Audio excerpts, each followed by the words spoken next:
Hi everyone and welcome to another video of sweet and tooth. বেশ অনেক দিন পর আমি কিন্তু একটা ক্যাফের ভিডিও নিয়ে চলে এসেছি। আর এই ক্যাফেটাতে যারা যারা ভিজিট করেছো তারা কমেন্টে এই ক্যাফেটার নামটা লিখে দাও, আর যারা ভিজিট করোনি তারা দেখতে থাকো। আমি তো লাস্টে বলবো এই ক্যাফেটার কী নাম। তো ক্যাফেটা কিন্তু ভীষণই সুন্দর ছিল, মানে আমার তো খুব ভালো লেগেছে। যেখানেই দাঁড়াচ্ছিলাম সেখানেই খুব সুন্দর সুন্দর ছবি উঠে যাচ্ছিল। বাইরেও বেশ সুন্দর মানে বসার জায়গা আছে, কিন্তু সেদিনকে এত গরম ছিল যে আমরা বাইরে বসতে পারিনি, আমরা ভিতরেই বসেছিলাম। আর ক্যাফের ভিতরে বসে তোমরা অনেক বুকস আছে, এখানে বুকস মানে পড়তে পারো, ঠিক আছে। আরও অনেক কিছু আছে এখানে, খুব ভালো কফি পাওয়া যায়, কিন্তু আমি তো কফি ট্রাই করতে পারিনি, ভীষণ গরম ছিল। তো আমরা একটা ক্রিস্পি চিকেন বাও অর্ডার করেছিলাম আর একটা ফিশ অ্যান্ড চিপস অর্ডার করেছিলাম।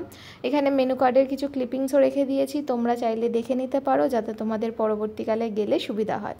আচ্ছা, তো আমরা যে দুটো জিনিস অর্ডার করেছিলাম সেটা ততক্ষণে চলে এসেছিলো। ফার্স্টে ফিশ অ্যান্ড চিপসটা এসেছিলো, আমরা বাসা বলেছিলাম, মানে ভেটকি ছিল আর বাসা ছিল, তো আমরা বাসা চুজ করেছিলাম। তিনটে বড় বড় ফিশ ফ্রাই দিয়েছিল, আর ভিতরে দেখো মাছের কোয়ান্টিটিটা মানে ভীষণই মানে ভালো ছিল। মাছের কোয়ালিটি তো খুবই ভালো ছিল, প্লাস কোয়ান্টিটি ওয়াইজও বেশি ছিল, আর মাছটা ভীষণ ফ্রেশ ছিল। আমার তো দারুণ লেগেছে। আর তার থেকেও ভালো লেগেছে এই ফ্রেঞ্চ ফ্রাইজ, আমার ফ্রেঞ্চ ফ্রাইজ খেতে খুব ভালো লাগে, কিন্তু ফ্রেঞ্চ ফ্রাইজটা একটু কমই দিয়েছিল, যার জন্য আমার মনটা একটু খারাপ হয়ে গেছিলো। সঙ্গে একটা গন্ধরাজ লেবু দিয়েছিল।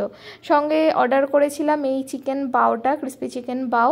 এটা না বেশ বড় ছিল, মানে আমার তো খেয়ে লিটারালি পেট ভরে গেছিলো। এরকম দুটো বাও দিয়েছিল। So it was Calcutta bakery cafe in Salt Lake sector 1। তোমাদের ভালো লাগলে ভিজিট করো, আর যদি এই ভিডিওটা ভালো লেগে থাকে দেন ডু সাবস্ক্রাইব। বাই।